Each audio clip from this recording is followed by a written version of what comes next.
सुप्रभात बच्चों। हमने अब तक भाग 1 के 2 अध्याय रसायन विज्ञान के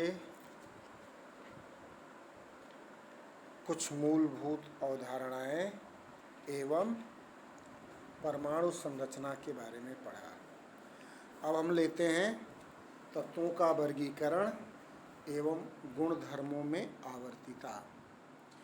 इसके अंतर्गत आधुनिक आवर्त नियम, दीर्घाकार या आधुनिक आवर्त सारणी, 100 से अधिक परमाणु क्रमांक युक्त तत्वों का नामकरण, इलेक्ट्रॉनिक विन्यास के आधार पर दीर्घाकार आवर्त सारणी का खंडों में विभाजन एवं तत्वों के गुणधर्मों की आवर्ती प्रकृति एवं आवर्ती गुणों के बारे में पढ़ेंगे।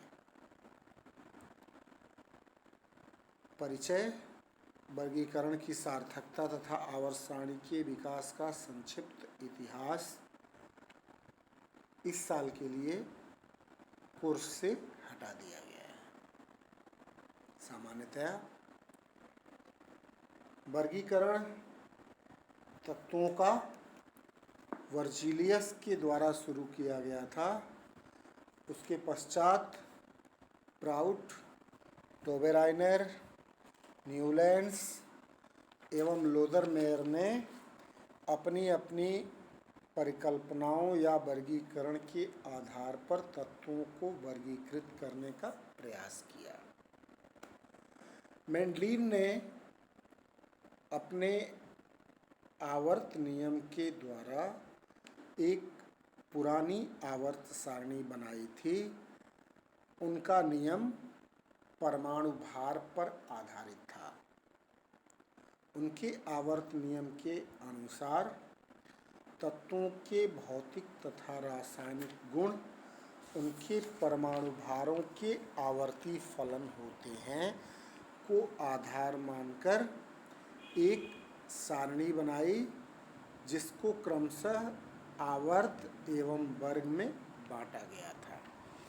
लेकिन उस आवर्त सारणी में बहुत सारे दोष थे और उन दोषों के कारण उसका संशोधन करना आवश्यक हो गया। मोज़ले ने 1913 में परमाणु क्रमांक की खोज की। उसके पश्चात आधुनिक आवर्त नियम तथा मेंडलीव की संशोधित आवर्त सारणी प्रस्तुत की गई। उनके आधुनिक आवर्त नियम के अनुसार तत्वों के भौतिक तथा रासायनिक गुण उनके परमाणु क्रमांक के आवर्ती फलन होते हैं, अर्थात तत्वों को उनके बढ़ते हुए परमाणु क्रमांक के क्रम में व्यवस्थित करने पर एक निश्चित अंतराल के पश्चात समान गुणधर्म वाले तत्वों की पुनरावृत्ति होती है। इसी को कहते हैं आवर्तिता। मेंडलीव ने अपनी सारणी में 7 क्षैतिज पंक्तियां, जिनको 7 आवर्त कहा गया, तथा 9 ऊर्ध्व पंक्तियां, जिनको वर्ग कहा गया। क्षैतिज पंक्तियों में पहले, दूसरे, तीसरे व 7वें आवर्त में एक एक क्षैतिज पंक्ति है तथा चौथे, 5वें और 6ठे आवर्त में 2-2 क्षैतिज पंक्तियां हैं। वर्गों में आवर्तों को अगर देखें तो पहले, दूसरे, तीसरे, चौथे, 5वें एवं 6ठे आवर्त में क्रमशः 2, 8, 8, 18, 18 एवं 32 तत्व हैं तथा 7वां आवर्त अपूर्ण था। इसी प्रकार 9 वर्ग ऊर्ध्वाधर कालम थे, उनको 1 से लेके 8 तक एवं 9वें वर्ग को शून्य वर्ग के रूप में मान्यता दी गई। अब आवर्तों तथा समूहों की विशेषताएं, जैसा कि इसमें दिया हुआ है, आप देखो, प्रत्येक आवर्त में बाईं से दाईं ओर जाने पर तत्वों के भौतिक और रासायनिक गुणों में परिवर्तन होता है। प्रत्येक समूह में तत्वों के भौतिक तथा रासायनिक गुणों में समानता पाई जाती है। प्रत्येक समूह में ऊपर से नीचे की ओर जाने पर उनके परमाणु क्रमांक बढ़ते हैं तथा साथ ही साथ उनकी गुणों में अधिक में भी क्रमिक परिवर्तन होता है। प्रत्येक समूह की समूह संख्या उस समूह के तत्वों की संयोजकता को प्रदर्शित करती है। किसी लघु आवर्त में 0, 1, 2, 3 तथा चौथे समूह के तत्वों की हाइड्रोजन के प्रति संयोजकताएं समूह संख्या के बराबर होती है। पांचवें, छठवें तथा सातवें समूह में तत्वों की संयोजकता हाइड्रोजन के प्रति संयोजकताएं 8 में से समूह संख्या को घटा देने पर प्राप्त होती है। जैसे द्वितीय आवर्त में 1, 2, 3, 4, 5, 6, 7 तथा 0 समूह में क्रमशः lithium, beryllium, boron, carbon, nitrogen, oxygen, fluorine तथा नियान स्थित हैं। इनकी हाइड्रोजन के प्रति संयोजकताएं क्रमशः 1, 2, 3, 4, 3, 2, 1 व 0 है। पांचवें नंबर पर है, किसी समूह में ए उपवर्ग के तत्वों के गुण एक दूसरे से समानता रखते हैं तथा बी उपवर्ग के तत्व भी एक दूसरे से समानता रखते हैं। किसी समूह के एक उपवर्ग के तत्वों के गुण अपने ही उपवर्ग के तत्वों के गुणों की तुलना में दूसरे उपवर्ग के तत्वों की गुणों के से कम समानता रखते हैं। प्रतिनिधि या निरूपक तत्व क्या है? तृतीय आवर्त के तत्व प्रतिनिधि या निरूपक तत्व कहलाते हैं।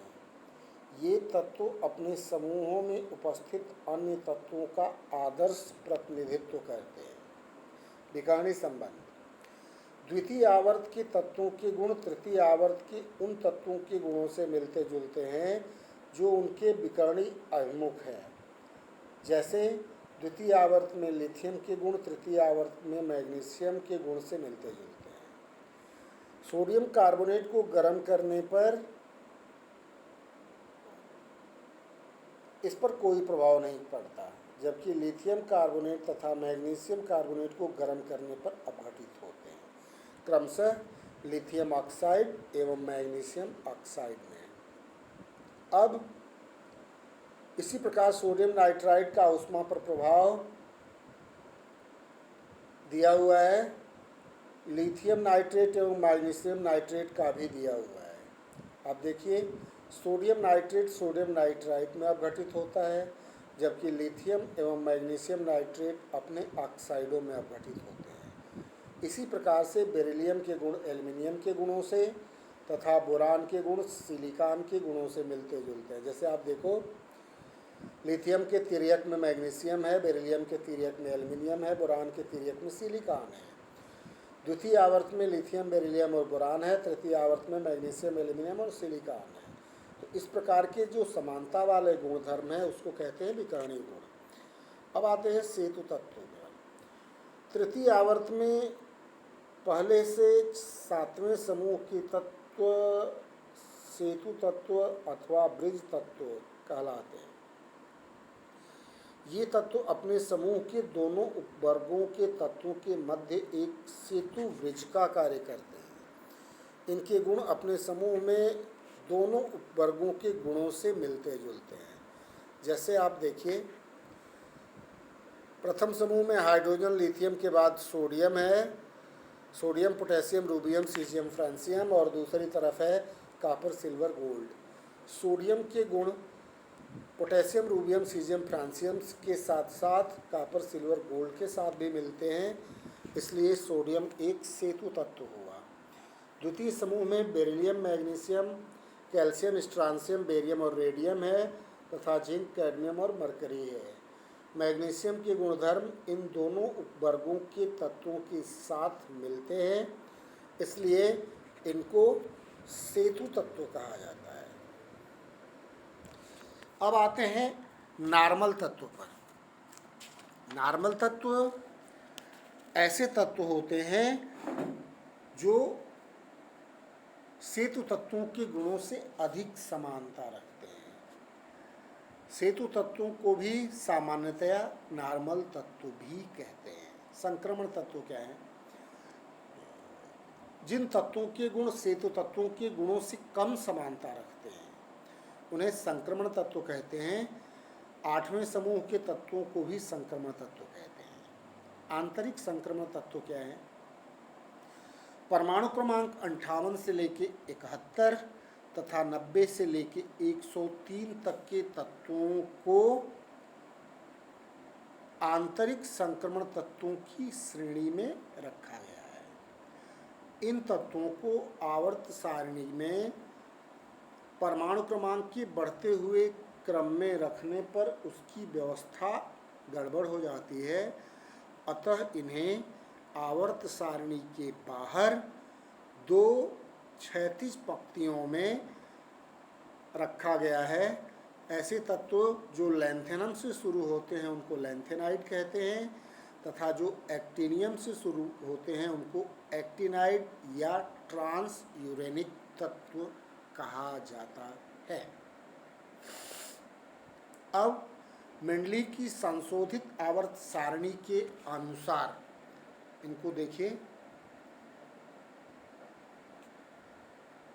प्रथम समूह में hydrogen, lithium, sodium, potassium, rubidium, caesium, francium सामान्य अथवा नॉर्मल तत्व है। सोडियम निरूपक तत्व भी है, सोडियम सेतु तत्व भी है। कॉपर, सिल्वर, गोल्ड संक्रमण तत्व है। Lithium, sodium, potassium, rubidium, caesium, francium क्षार धातु हैं, जबकि कॉपर, सिल्वर और गोल्ड मुद्रा धातु हैं। द्वितीय समूह में beryllium, magnesium, calcium, strontium, barium तथा रेडियम सामान्य और नॉर्मल तत्व हैं। मैग्नीशियम निरूपक तत्व भी है तथा सेतु तत्व भी है। जिंक, कैडमियम और मरकरी संक्रमण तत्व हैं। इन बेरिलियम, मैग्नीशियम, कैल्शियम, स्ट्रांसियम इत्यादि को क्षारीय मृदा धातुएं कहते हैं। तृतीय समूह में बोरान, एल्युमिनियम, गैलियम, इंडिकम और थैलियम है। ये सामान्य अथवा नॉर्मल तत्व हैं। इनमें एल्युमिनियम निरूपक एवं सेतु तत्व दोनों हैं। स्कैंडियम, इट्रियम, लैंथेनम, एक्टिनियम संक्रमण तत्व हैं। चौथे समूह में nitrogen, phosphorus, arsenic, antimony, bismuth ये नॉर्मल या इसमें फास्फोरस निरूपक एवं सेतु तत्व है। बेनेडियम, नियोबियम, टेंटेनम, हैनियम संक्रमण तत्व हैं। छठे समूह में ऑक्सीजन, सल्फर, सिलेनियम, टेल्यूरियम और पोलोनियम सामान्य और नॉर्मल तत्व है। इसमें सल्फर निरूपक एवं सेतु तत्व भी है।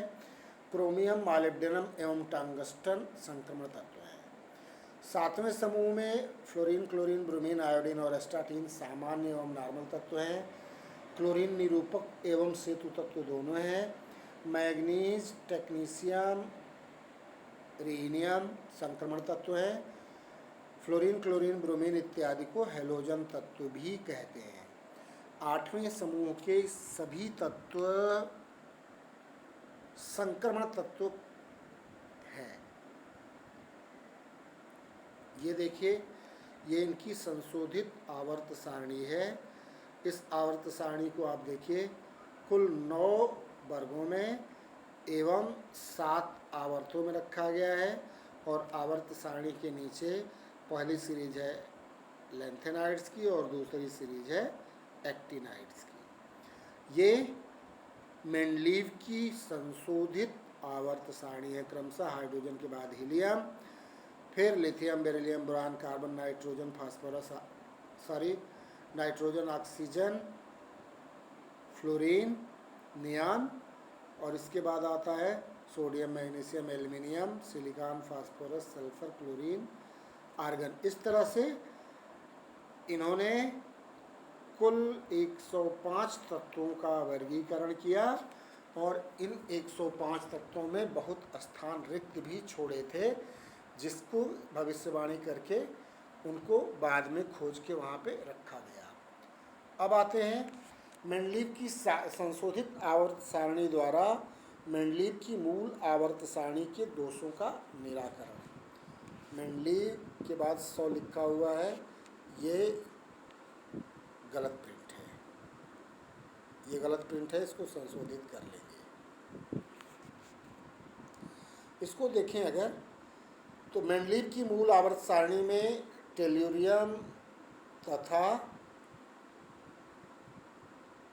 आयोडीन व कोबाल्ट तथा निकिल परमाणु भार के बढ़ते हुए क्रम के विपरीत क्रम में थे।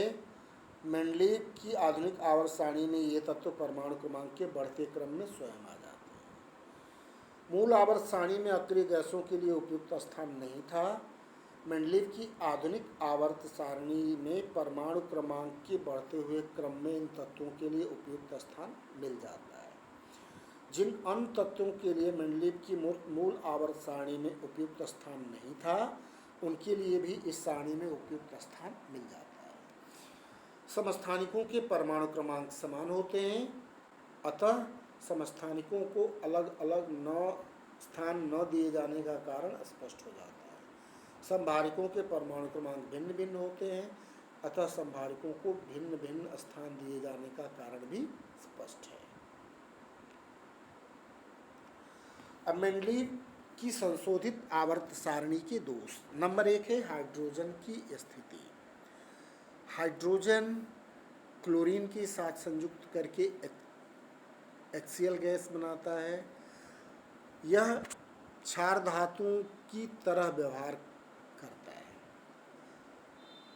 अर्थात विद्युत धनात्मक तत्व की तरह व्यवहार करता है, इसलिए इसे प्रथम समूह में रख सकते हैं। हाइड्रोजन कैल्शियम सोडियम इत्यादि धातुओं के साथ क्रिया करके उनके हाइड्राइड भी बनाता है। उसका यह गुण उसकी अम्लीय प्रकृति अर्थात फ्लोरीन क्लोरीन ब्रोमीन आयोडीन की तरह का है, अतः यह एक विद्युत ऋणी तत्व की भांति व्यवहार करता है, तो इसलिए इसको 7वें वर्ग में रखा जा सकता है। तो इस प्रकार से हाइड्रोजन की स्थिति स्पष्ट नहीं है। नंबर 2, असमान गुणों वाले तत्वों को एक साथ तथा समान गुण वाले तत्वों को अलग अलग रखना। जैसे प्रथम वर्ग में क्षारीय धातुओं के साथ मुद्रा धातुओं का रखा जाना जिनके इनके गुण एकदम असमान है, या द्वितीय वर्ग में क्षारीय मृदा धातुओं के साथ जिंक कैडमियम और मरकरी का रखा जाना। इन दोनों के गुण असमान है, फिर भी इनको एक साथ रखना न्यायोचित नहीं है। इसके विपरीत अगर देखें, समान गुणधर्म वाले तत्वों को अलग अलग रखा गया है। जैसे कॉपर मरकरी तथा प्लैटिनम, इनके गुणों में काफ़ी अधिक समानता है, लेकिन इन्हें भिन्न भिन्न वर्गों में रखा गया है। नंबर 3 है 8वें वर्ग में 3 तत्वों का समूह में रखना। मेंडलीव की आवर्त सारणी में 8वें वर्ग में 3 तत्वों को एक साथ रखा गया है, जो कि एक अनियमितता है। लैंथेनाइड तथा एक्टिनाइड श्रेणी के तत्वों को आवर्त सारणी के अंदर कोई स्थान नहीं दिया गया है। चूँकि लैंथेनम परमाणु क्रमांक 57 के बाद 58 से लेके 71 तक के जो तत्व हैं उनको लैंथेनाइड कहते हैं, तथा एक्टिनियम 89 के बाद परमाणु क्रमांक 90 थोरियम से लेके परमाणु क्रमांक 103 कुर्चेटोबियम तक के जो तत्व हैं इनको एक्टिनाइड्स के रूप में जाना जाता है, या ट्रांस यूरेनिक तत्वों के रूप में जाना जाता है। इनको अगर इनके बढ़ते हुए परमाणु क्रमांक के क्रम में आवर्त सारणी में व्यवस्थित किया जाए तो आवर्त सारणी की व्यवस्था बिगड़ जाती है, इसलिए इनको आवर्त सारणी में कोई स्थान नहीं दिया गया है। धातुओं तथा अधातुओं की स्थिति। मेंडलीव की आवर्त सारणी में धातुओं एवं अधातुओं को अलग अलग रखने की कोई व्यवस्था नहीं है। तत्वों की एक ही संयोजकता का प्रदर्शित होना। आवर्त सारणी में तत्वों की केवल एक ही संयोजकता प्रदर्शित होती है, जबकि अनेक तत्वों की एक से अधिक संयोजकताएं हैं। जैसे कॉपर क्यूप्रस एवं क्यूप्रिक दोनों में आता है, लेकिन इसे एक ही जगह रखा गया है। आयरन फेरस एवं फेरिक दोनों में आता है, उसके बावजूद इसे एक ही में रखा गया है। तो ये सब संशोधित आवर्त सारणी के दोष हैं। अब दीर्घाकार या आधुनिक आवर्त सारणी, ये जो दीर्घाकार या आधुनिक आवर्त सारणी है, ये आधुनिक आवर्त नियम यानी तत्वों के भौतिक और रासायनिक गुण उनके परमाणु क्रमांक के आवर्ती फलन होते हैं, उसके आधार पर ही रखा गया है। इस दीर्घाकार आवर्त सारणी में 7 क्षैतिज पंक्तियां हैं जिनको आवर्त कहा जाता है। पहले, दूसरे, तीसरे, चौथे, पांचवें तथा छठें आवर्त में कुल क्रमशः 2, 8, 8, 18, 18, 32 तत्व रखे गए हैं। इनको मैजिक नंबर्स कहते हैं। 7वें आवर्त में भी 32 तत्व हो गए हैं और यह भी एक पूर्ण आवर्त हो चुका है। ऊर्ध्वकालमों को कहते हैं समूह और इस आधुनिक आवर्त सारणी में कुल 18 समूह हैं।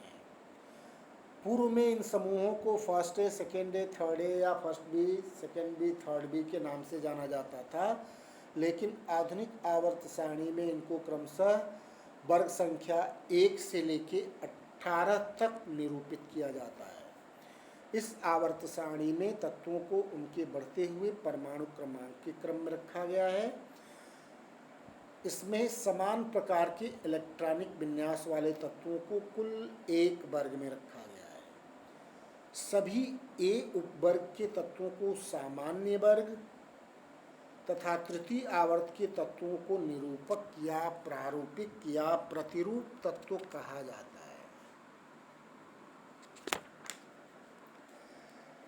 समूह 8, 9, 10 तथा सभी उपवर्ग के तत्वों को संक्रमण तत्व कहते हैं। समूह 18 के तत्वों को अक्रिय गैसें या उत्कृष्ट गैसें कहते हैं। परमाणु क्रमांक 58 से 71 लैंथेनाइट तथा परमाणु क्रमांक 90 से 103 एक्टिनाइड्स, इनको आंतरिक संक्रमण तत्व कहते हैं तथा इन्हें आवर्त सारणी के बाहर नीचे स्थान दिया गया है। धात्विक तत्वों को संक्रमण तत्वों के बाईं ओर तथा अधात्विक तत्वों को संक्रमण तत्वों के दाहिने तरफ रखा गया है। दीर्घाकार आवर्त सारणी को उनके इलेक्ट्रॉनिक विन्यास के आधार पर क्रमशः S, P, D तथा F ब्लॉक के तत्वों में विभाजित किया गया है। अब तक परमाणु क्रमांक 1 से लेकर परमाणु क्रमांक 118 तक के तत्वों की खोज की जा चुकी है। 104 से 110 परमाणु क्रमांक वाले तत्वों के बारे में IUPAC ने जो नवीनतम निर्णय लिया है उसके अनुसार इनके नाम तथा संकेत रखे गए हैं। परमाणु क्रमांक 104 वाले तत्व का नाम रदरफोर्डियम, 105 का डबिनियम, 106 का सिबोर्गियम, 107 का बोहरियम, 108 वाले तत्व का नाम हैसियम, 109 वाले का मीटेनेरियम तथा 110 वाले का